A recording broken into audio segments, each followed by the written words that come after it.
Alrighty. It's 6:30. Should we get started? Sounds good. Awesome. Thanks everybody for joining us. We're here to talk about SARS-CoV-2 in the pool and give some information.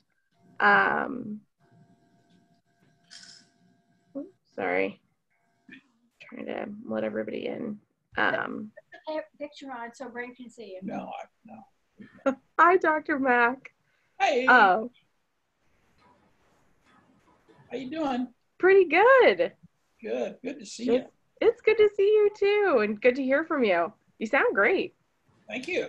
Feel good. Good. Oh, I should have disabled this waiting room before I got started, but oh well. So this is going to be information for artistic swimmers and parents in the era of COVID-19. It's been a wild ride. Hey, Brynn, you have to give permission to allow other people to record. Okay. Hold on, let me put it back. So other people, if you guys want to record this, feel free. We are also recording, and it's going to be, I think, sent up to USA Synchro. So if you don't have the ability to record it, there will be a recording. Okay. Are we all set on that? I think so.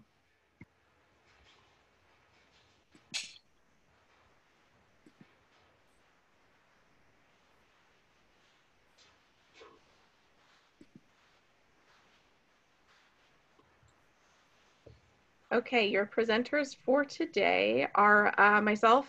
For those of you who don't know me, I'm Brynn Hollingsworth. I am currently a AAAS, the American Association for the Advancement of Science and Technology Policy Fellow at the National Institute of Allergy and Infectious Diseases. I previously, way back when I was still at William & Mary, and then right afterwards, worked in vaccine development at the FDA. Got my PhD from The Ohio State University in biomedical science, and then following that worked in clinical trial support for a contract research organization. I've competed in artistic swimming at all levels, and I'm still a master swimmer. And also with us today is Stephanie. You want to introduce yourself? Sure. So I'm Stephanie Sanchez. I am a nurse practitioner in Florida, based in Florida. I am dual certified in critical care and family practice, and I do currently work in both settings. I have been at the forefront and in the front line working in the COVID units here in Florida in the ICUs. And I too have been an artistic swimmer in all levels since I was itty bitty, a previous athlete of Mary Rose. And my daughter currently is a member of the senior national team. So that's me. Great.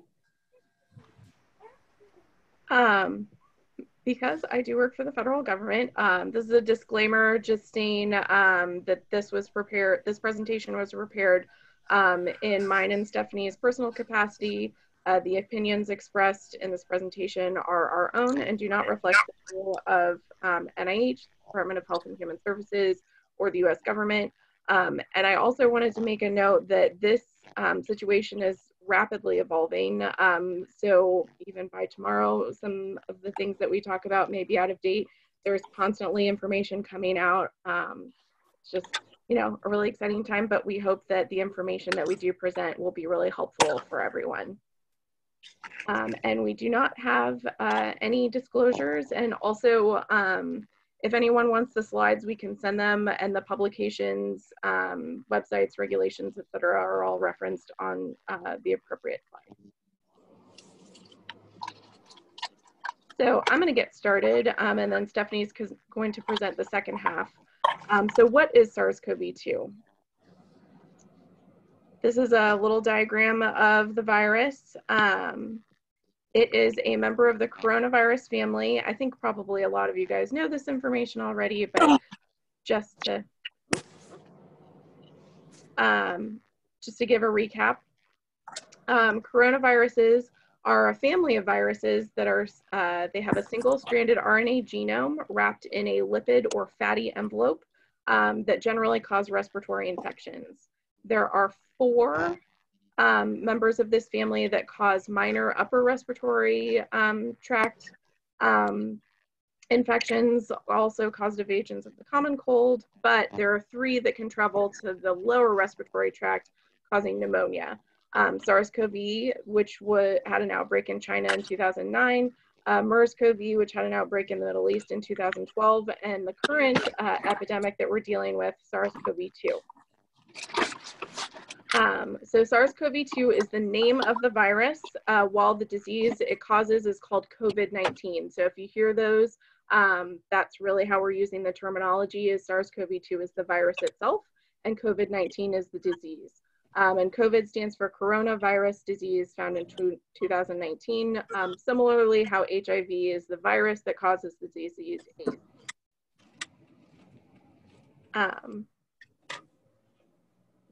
Moving on. So how does it infect humans? So this is a diagram of sort of its life cycle. So SARS-CoV-2 has a spike protein that you can see here that binds to the angiotensin converting enzyme 2 receptor, shown in blue here, and also this TMPRSS2. And when it binds to this, it is absorbed into the cell and then breaks out, and then the RNA genome of the virus is replicated using the host cell's machinery. And also that RNA genome encodes proteins to build more viral particles, and all of this is using the host cell's machinery, because like all viruses, it needs the host cell's machinery to replicate. Oh, just as a note, ACE2 receptor is expressed on cells in the alveolar cells in the lower respiratory tract, which is why it can infect the lower respiratory tract, and also in secretory cells in the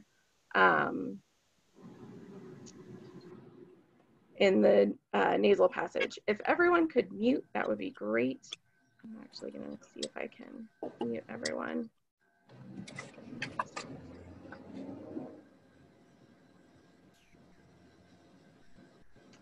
All right. So once new viruses are made, they bust out of the cell and try and infect new cells. And if expelled from the host human, in this case through exhalation or coughing, it has the chance to infect another human.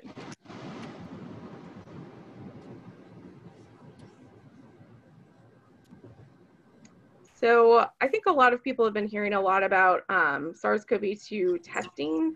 So I wanted to touch on this a little bit. There are 2 types of tests. There's an RT-PCR test, or a reverse transcription polymerase chain reaction test.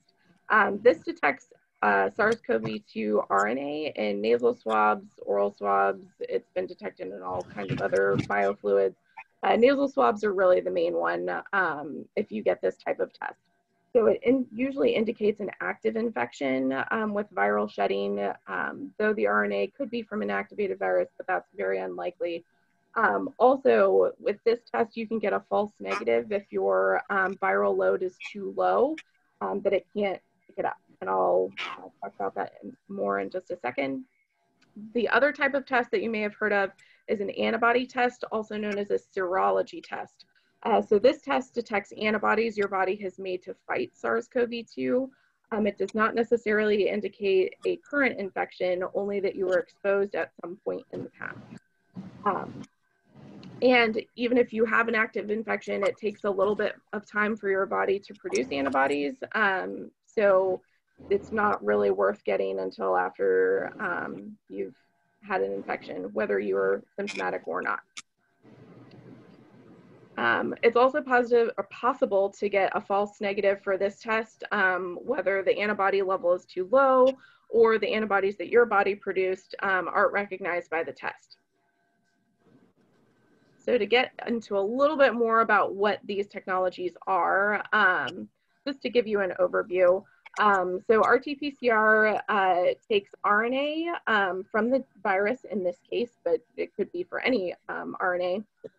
And then using reagents and enzymes and all kinds of different things, a DNA copy is made as a complement to this messenger RNA. And then this DNA, which is much more stable than RNA, can be expanded upon, and each round of replication doubles the number of copies. If everyone could mute, that would be great. Oops, hold on. Okay. And it's possible to detect the replication through a signal, usually a light signal. So each cycle, you'll get a doubling of that copy of DNA. And in RT-PCR, especially quantitative RT-PCR, there's a threshold of signal. And the DNA is copied as you move along this cycle. And then once the light signal crosses over this threshold that is set, that's called your cycle threshold, and that can be related back to the number of genomes that was included in a sample. So what is an antibody? The other type of test. When your immune system is exposed to a foreign protein, like something on a virus or a bacteria, B cells that are constantly circulating in your body will recognize that there's an invader, and create and produce and release antibodies that recognize these proteins and target the invader for destruction. These antibodies are found at the site of infection and also circulating in your bloodstream, which allows us to do a blood test. So a blood sample can be taken, I think we've got even like pinprick ones now, which is awesome, to detect if you were exposed to SARS-CoV-2 proteins or antigens, and if you have circulating antibodies. So that's what the antibody or serology test is testing for. Other testing resources. So there's a lot of different kinds of tests available. This list here is every test that the Food and Drug Administration has given an emergency use authorization. And it also lists their possible sensitivity and specificity with the information that they have. I also wanted to touch on what emergency use authorization is, because I'm sure a lot of you have been hearing about it in the news, and it's not the same as approval. So in an emergency, whether it's chemical, biological, radiological, or nuclear, the FDA commissioner or his or her designee is allowed to give this emergency use authorization to unapproved products or tests to use for diagnosis, treatment, or prevention of life-threatening diseases when we don't have any other alternatives. So we don't necessarily have really great information to say that they do that, to prove that they do what they say they're doing, but we have enough that it, is okay, and it's all we got. So we're always improving, and hopefully things will keep getting better, and we'll get better tests and better treatments quickly. Also, you can see your primary care provider or your state's Department of Health website for local testing sites and availability. So another thing that we wanted to talk about was how long SARS-CoV-2 can remain active on surfaces. I think that's been a big question for a lot of people. So no, I haven't found any studies that were looking specifically at SARS-CoV-2, but studies have been done with SARS-CoV and MERS-CoV, which are very, very similar, and their structures are almost identical. So on metal, without any disinfecting, these viruses can remain on metal surfaces for up to 8 hours at 104 degrees and 9 days at lower temperatures, so in like the 30s. So it is temperature dependent, but it still lasts for a while. Plastics, it's similar. Wood and paper, it's a little bit less, 4 to 5 days at room temperature. So like in the 70s is what we say room temperature is. And on cloth, like disposable gowns, it's 24 to 48 hours at room temp. So how can you inactivate it? Viruses aren't really alive because they can't replicate by themselves, but you can prevent them from ever infecting anyone and then replicating. And that's what we refer to as inactivation. Similar viruses, again, have been studied. So ethanol works really well. Same with isopropanol. Hydrogen peroxide at 0.5% killed it really nicely. And same with sodium hypochlorite, also known as bleach. And your household bleach is usually 3 to 8% of this, and this study was done with a much lower concentration, so that's great. But what do we really care about as swimmers? We care about chlorine. So can chlorine in the pool inactivate SARS-CoV-2? And I wanted to note transmission of SARS-CoV-2 through the fecal-oral route has not been demonstrated to date. It doesn't mean that it can't, but we just haven't seen it. But more importantly, SARS-CoV can be, and probably most likely SARS-CoV-2 as well, can be inactivated in 0.4 mg per liter chlorine, and pools are generally kept at 1 to 3. So within 10 minutes, those viruses will be inactivated. So the pool itself is safe. It's also possible that SARS-CoV-2 could be transmitted ocularly, so through your eye, which our team found is a nice excuse to skip out on those no-goggle swims that we don't really care for. With that, I'm going to turn it over to Stephanie. Okay, so what are the symptoms? I'm sure you've heard it's just like upper respiratory infections. It's usually a dry cough. The main one across the board that we see is fever. Anywhere between 90, even as low as 99, as high as 101, 102, even 103. It's your typical same flu-like symptoms, but they may be even less than that, like upper respiratory infections. It presents anything like any kind of virus you've had in the past. It really spans the gamut. And then there are a few other things that had come out that we see that kind of go along with it, and that's the GI symptoms that go with it, the loose stools, the diarrhea. There has been some reports of loss of smell and taste, and that just goes along with the virus where it attacks, which is the respiratory system, starting with the nose down into the lower respiratory tract.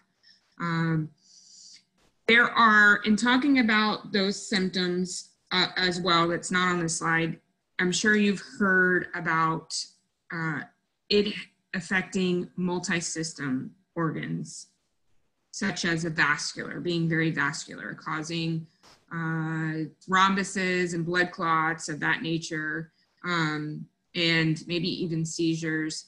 Those are not presenting symptoms. Those are consequences of the actual infection and happen at a later date. But the initial symptoms is what you're looking for: a dry cough, headache, fever, things of that nature, just like a simple URI. So there are, like, in the way that it presents, there's two phases, if you will.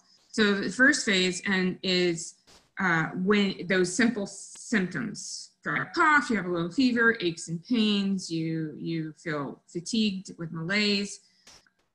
This is at the beginning of when the virus is replicating at first. And for the most part, for most of the population, you're going to be able to, those that don't have comorbids or that are vulnerable, such as having diabetes, heart disease, history of cancer, any of those kind of things, basically if your immune system is in check, you're going to be able to fight this virus off, and it's going to be a mild to moderate case of just being really sick.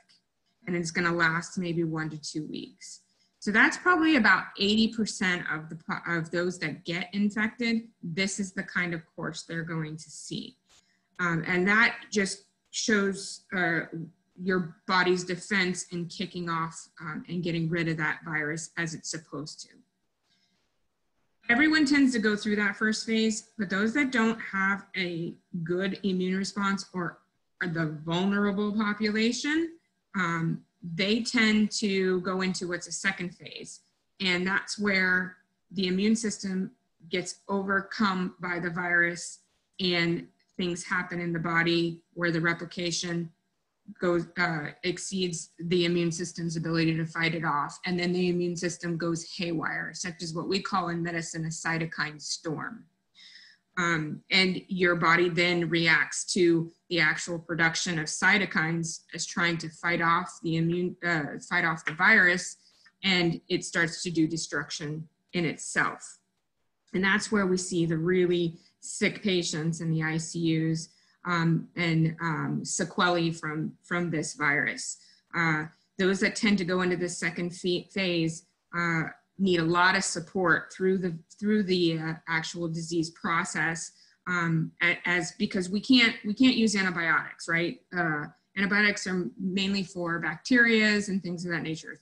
As Brynn had pointed out, a virus is not really alive, so you just have to wait it out until it goes through its life cycle and hope that it doesn't do the damage as I'm saying in the second phase, and try to support the body and the organs as much as you can through that illness. Okay. So when I talk about the vulnerable population, I'm talking about those that have those underlying disease processes, and it's really any organ that's involved would classify you into the vulnerable population. Generally, you'll hear a lot of leadership and medical experts say those are the population over 65, anyone who has cardiovascular disease, really anybody who has diabetes, anybody that has a weaker immune system from an underlying disease would be considered in that vulnerable state. Next slide.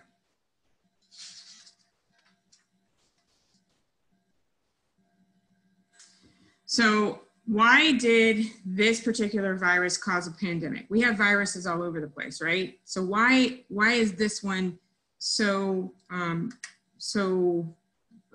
the news right now, if you will? First of all, it easily jumped into humans from an animal, and we see a lot of those viruses in our history that have done that as well, where they've jumped from an animal and then into human, and then they transmit from human to human.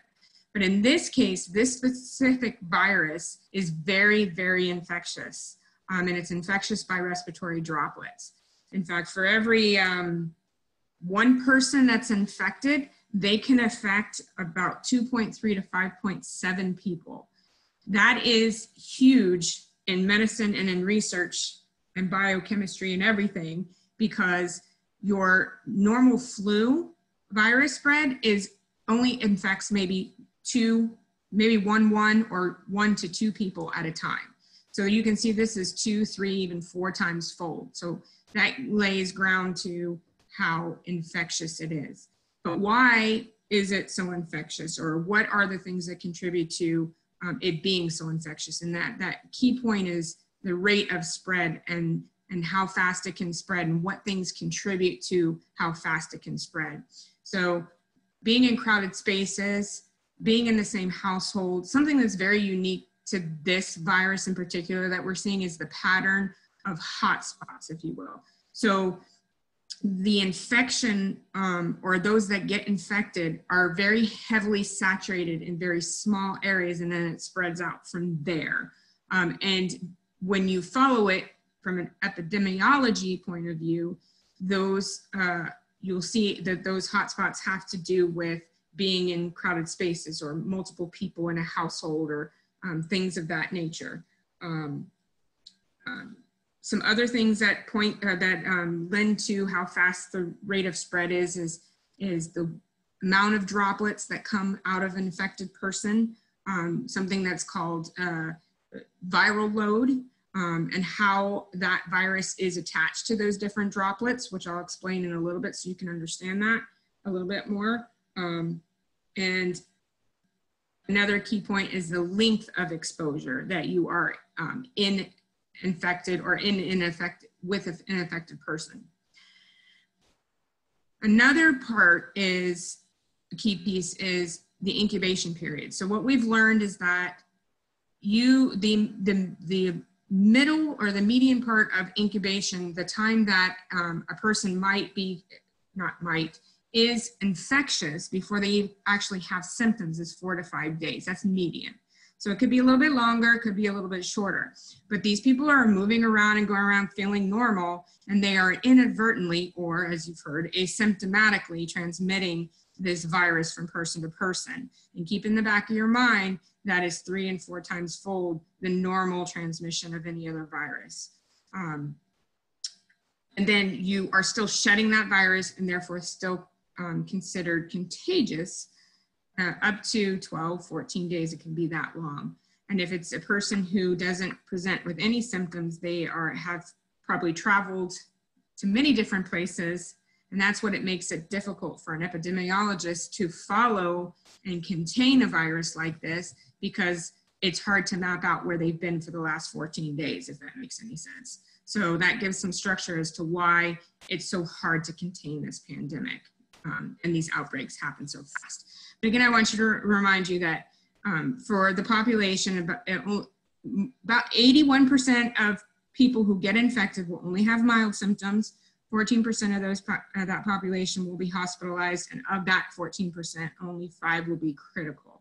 So even though this is very, very contagious, it is not deadly. It's not as deadly as, say, the Spanish flu was, or Ebola is probably the worst one of them all, where it doesn't really, that's more difficult to spread, if you will, than say this, but it's deadly if you get it. So that's more of a scary one.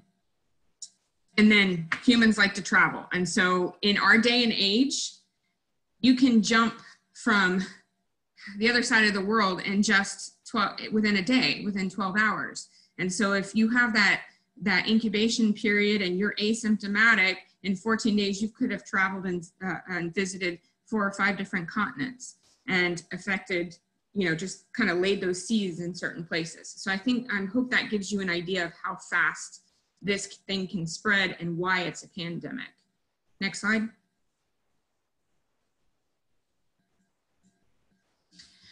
So, as I promised, the respiratory droplets. So viral load. And the whole concept of masks, social distancing, and all of those measures that have been put out by the CDC and medical experts, here is the reason why.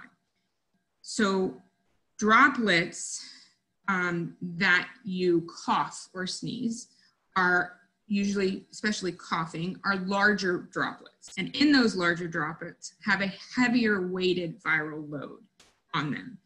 The thing is that we know that the heavier droplets fall usually around 6 feet, but they can go further than that at times, depending on how much velocity is behind the actual force of the cough or the force of the sneeze.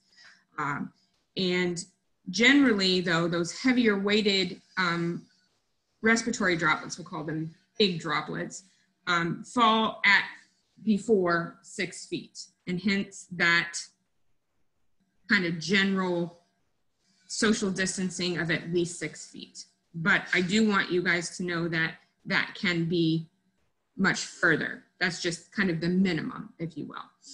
We do also know that smaller molecules, as we talk, do come out and project. They are lighter in weight and therefore can't carry as heavy a viral load on them. So that is thought to be not as infectious, but they can float a bigger distance and they can stay in a stagnant room. Hence why the closed areas focus on ventilation.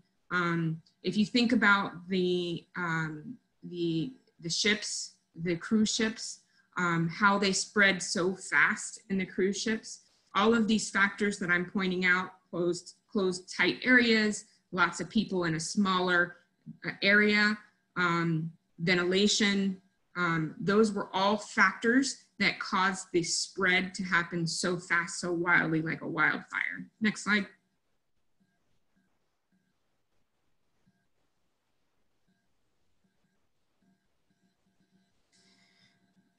So in talking about the 6 feet distance, want to compare what it's like when you don't wear a mask versus you wear a mask.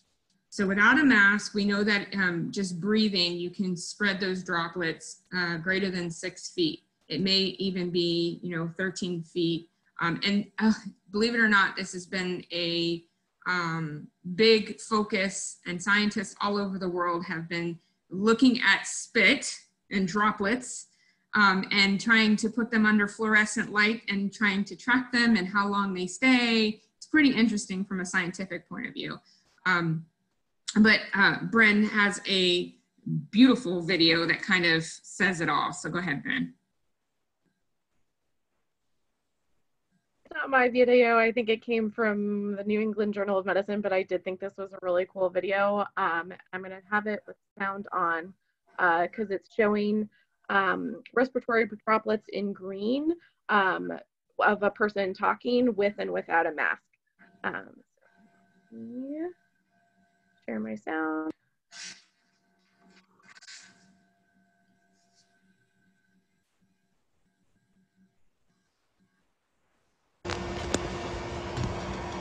Now I'm recording. Stay healthy. Great, Stay healthy. great. Less loud. Stay healthy. The, Are you recording? yeah. Stay healthy. Louder. Stay healthy. Louder. Stay healthy. Nothing. So I think that's a really good example, and a picture is worth 1,000 words as to why the importance in a mask. Now, one thing I want to tell you is that was measuring the droplets coming out of the person speaking who was wearing the mask. So the mask, wearing the mask is you protecting yourself from others, okay? The mask does give you some protection, but the actual weighted protection is from you to other people when you wear a mask. So you're basically doing your due diligence and public part in trying to slow the spread by wearing mask. And if everyone wears a mask, then everyone's protecting each other. And that's kind of the general philosophy of wearing a mask. So don't be afraid to ask that person who's not wearing a mask and spending some time with you, especially in close proximity. You want to stay 6 feet away or more, of course, to be courteous and protect you by putting a mask on. Next slide.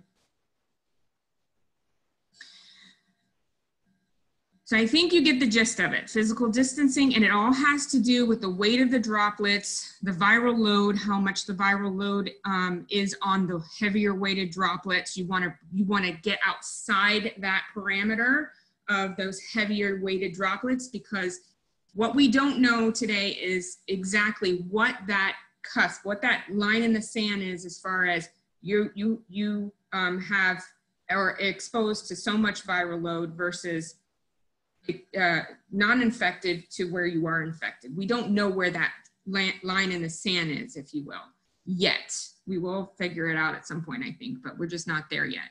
But we do know from studies that people have been exposed to smaller viral loads and have not been infected and not shed the virus. And of course, we know those that have huge viral loads get pretty sick. So any things that you can do interventions with the concepts that we've shared with you as far as droplet, the weight of the droplet, the viral load, protecting yourself, and understanding those dynamics of how droplets flow through the air and where they can land and how long they can stay on surfaces and so on and so forth is your best defense to protect yourself against acquiring this virus. If you're young and you have an intact immune system, I really don't feel like, and most people will agree, and I think Brynn will agree too as well, you don't have to really worry about yourself and having a severity outcome. But you can carry that virus, and it's who you live with and who you interact with that may be vulnerable.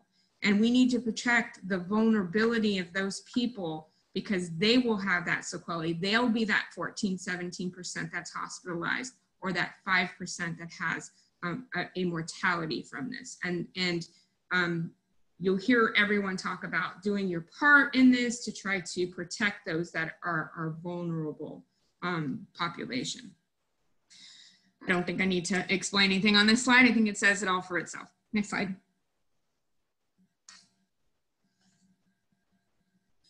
So CDC considerations for pool. So this was the focus of our presentation because we're synchronized swimmers and we want to get back in the pool, or we're afraid, we don't know how chlorine plays into it. As Brynn said, it is, as far as the chlorine goes, it's pretty safe. The CDC has put out some guidelines, and I think that there is a link at the bottom of this slide when you guys get it that you can go to and really read it in detail. But the one thing I do want to say is that when deciding to go back to the pool, it should be really made locally. That decision should be made locally, okay?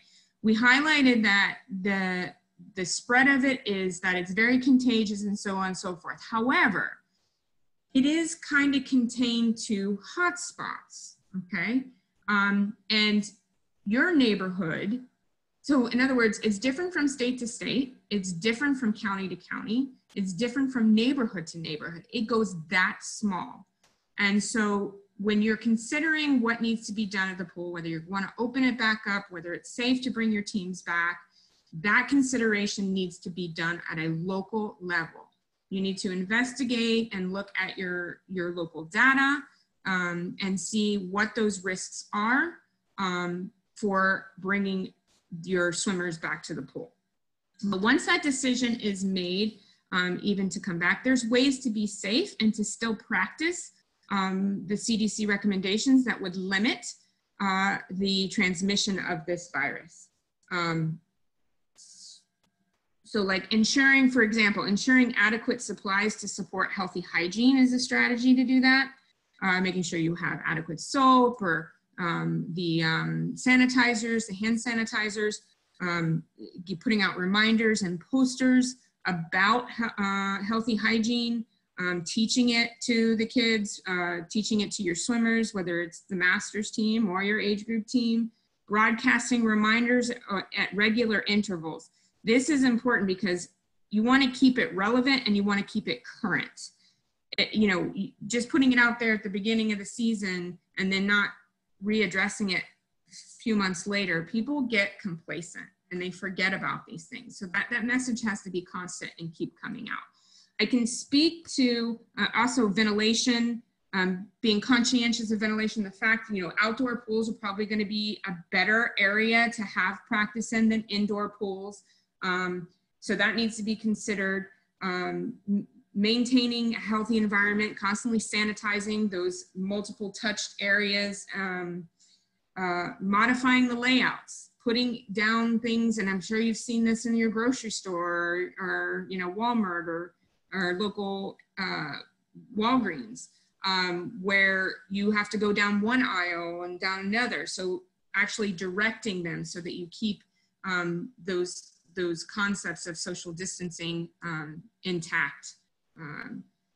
And discouraging shared equipment or shared items, such as goggles, nose clips, things like that, keeping things personal. Next slide. One thing I did want to say about that, you don't have to go back, you can stay where you're, okay, you can go back to, it doesn't matter, is I can speak a little bit to what the national team is doing because my daughter's on the national team. So they went back into the pool, a week ago, 2 weeks ago, I can't remember, time is getting away from me. So they have to wear masks at all times, except that when they jump into the pool. They are driving up and they are getting temperature checks every day. They have to be tested for COVID every week. The first week they had 2 tests, one on a Monday and one on a Thursday or Friday. They were all negative for the team currently, so that's good news. But they have to get tested every single week. And they are having temperature checks every single day. They're wearing their masks. The locker rooms are off limits completely. So they come in their suits prepared, they get into the water. The coaches on deck are wearing masks all the time. They are in an outdoor pool. They have dedicated space and dedicated time for just their team. That comes from a pool regulation in California right now. And then when they are practicing, they're actually doing split practices right now. So they go in the morning until like 11 or so, and then they come back in the afternoon till 8 p.m. But in those times that they have breaks in between actual pool work, they are putting their masks on, even just on deck. And it's only when they're in the pool that they're not wearing those masks, and they're of course not sharing any of their equipment. Next slide.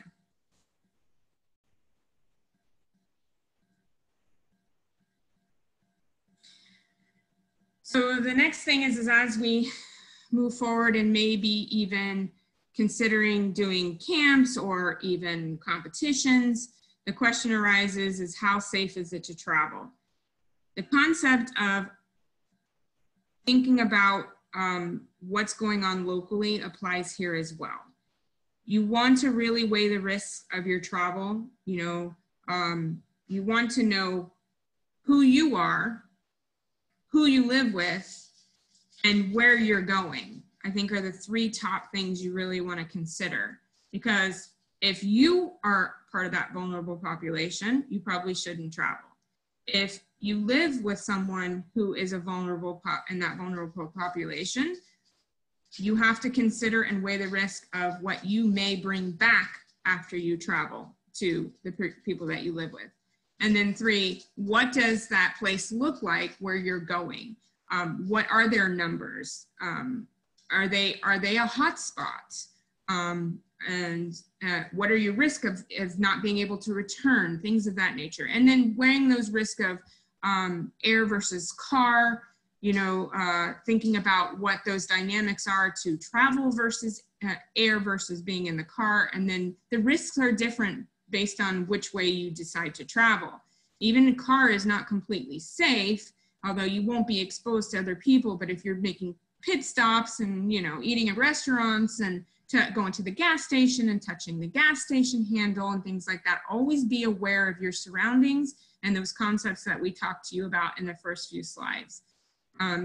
Follow those principles of avoiding crowded places, tight spaces indoors, always be aware of the ventilation around you, being outside is better, and doing your research and looking at the stats of the place that you're going to travel before you go. Like Brynn said in the beginning, this is a very fluid thing. And we've already learned this in the last few weeks where we had this first surge, if you will.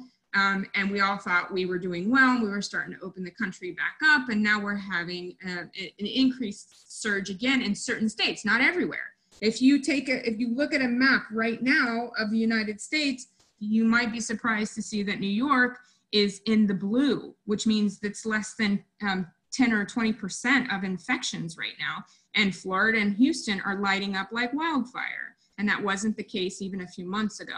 And that's going to wax and wane. So to give you advice on how safe is travel, it's going to be relevant at the time you're considering to travel. Anything you want to say on that, Brynn? Nope, I think you covered it. Okay, next slide.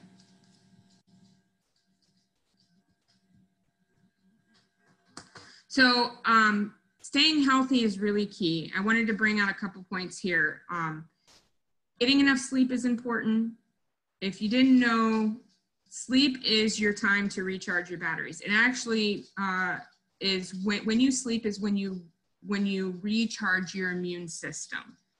Just like you do your cell phone on the charger at night. You need to get enough sleep to recharge your immune system. And just what you're trying to do in staying healthy is optimize your chances of not acquiring the virus or being a carrier of the virus. And if you have a healthy diet and you're exercising and you've decreased your stress, all of those things in health that we know contribute to disease, doing the opposite of those will optimize your chances of staying healthy and not acquiring this virus. One other point is smoking. Smoking I even tell my patients in my clinic, like my smokers, I want you to wear a nicotine patch right now. And when this is all said and done, you can go back to smoking if you want to. But I want you to wear a nicotine patch right now. And there's a reason for that. Physiologically, you have these hair-like follicles along your respiratory tract. They're called ciliae. Ciliae is your first defense to get rid of viruses and particles and bacteria out of the respiratory system. It just only takes one cigarette to burn all those ciliae. And if you quit smoking, those ciliae will grow back in 3 to 4 days.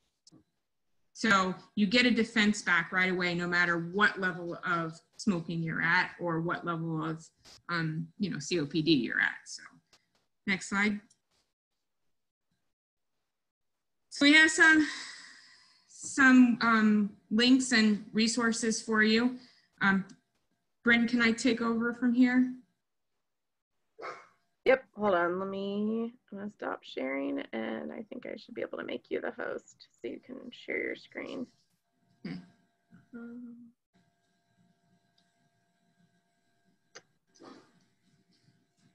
So what I'm gonna do when she gets it to me, I think I have it now. I see the thing.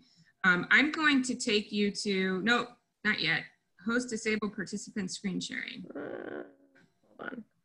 Okay. I'm going to take you. I'm going to make it all participants. Just everybody I trust you all that you won't share your screen. All right, you should be able to share your screen now. I can now. Yeah. Great. Let's see. Share. And I'm going to go here. So what I'm going to do is I'm going to take you guys to the floor. So one of the things that we got a big request for was to give stats for each of the different states and kind of highlight them. It got too big to do that.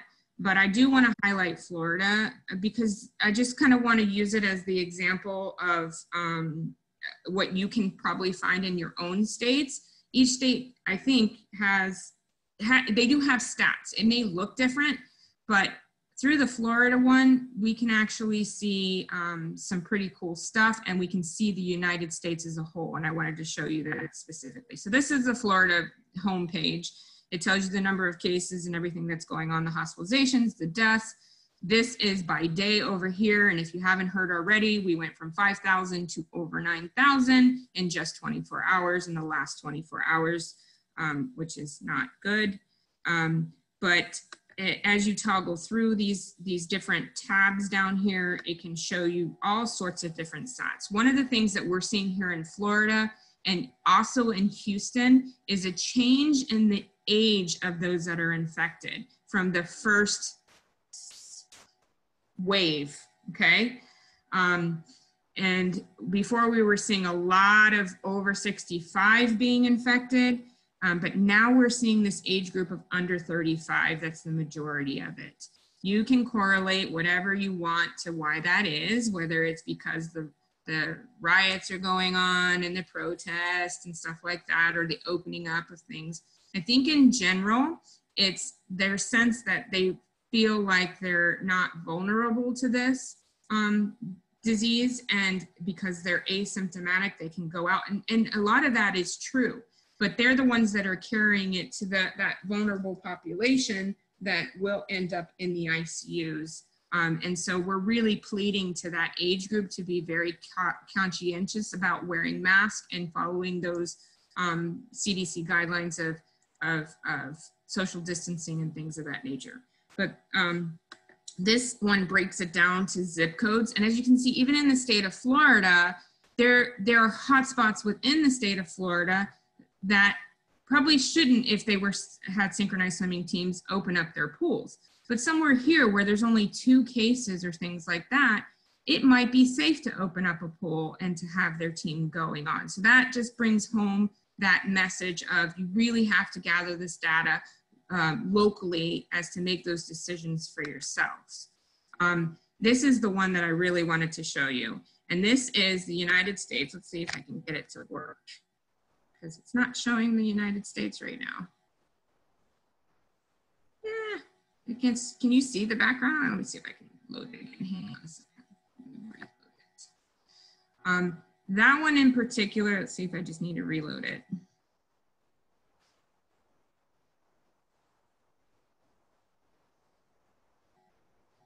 taking a minute. That one in particular comes from Johns Hopkins, and it shows a map of the entire United States.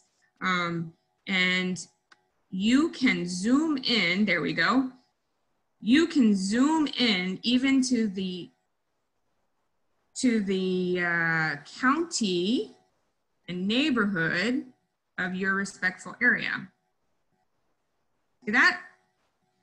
So if you look at Florida, you can kind of see there. And if we get even closer, it breaks down in a county. And if you pick on that county, it'll give you data in a box. I can zoom out about that specific county. And I like this model because it kind of gives you an understanding of how it's localized. Even when we go to Texas, we hear about Texas. Texas is such a big state, but you see this concentration more here in these counties here. Not so much over here. Not so much over here. We've even got blues, and maybe the cases are, let's look at this one. There's only one confirmed case in that whole entire county. So even if you can't, you can always come to Florida and take a look and go and look at your own state and see how things are going. Let me come up here to the Carolinas. So here's Carolinas and each county here. We'll pick that one. Let's see, let's look at Columbia. Come on, open up. There you go. So look, in Columbia, South Carolina, there's 1,700 cases in that county alone. So you want to use this kind of data to make those decisions about whether it's safe enough to return to your pool. And those colors may change. Right now, that's live. That's an up-to-date view of the most recent cases, and those colors will wax and wane. And like I said, up in New York, it's not looking so bad anymore. I mean, we've even got a blue up there. Look at that. Some orange, some yellows, and some greens. So, okay, Brynn, you can take it back. Do I have to give it back to you? I think if you hit stop sharing, yep. And I just wanted to quickly comment that it's pretty easy to find your own state's dashboard if you just search like your state's name, State Department of Health, COVID-19, it usually pops right up. It's like one of the first things. I know I did Maryland, DC, Virginia, Georgia. I found the Florida one pretty easily. I think Texas also was pretty easy. So yeah, it shouldn't be too hard. And you know, if you're having trouble, you can always go to Hopkins. They've got really great data, and their like dashboard map is also really cool. So I'm gonna quick hop back over to the rest of the slides. So yeah, reliable sources. Actually, Stephanie brought this to my attention. I haven't watched it yet, but I plan to. There's a really great PBS Nova episode about decoding COVID-19. So I don't know if you want to say anything about it, Stephanie. I just leave it up there, and they want to watch it. That's fine with them. We do have a whole bunch of questions in chat, and then yeah. To chat. I'm just gonna quickly. All right, we'll hop to questions, and then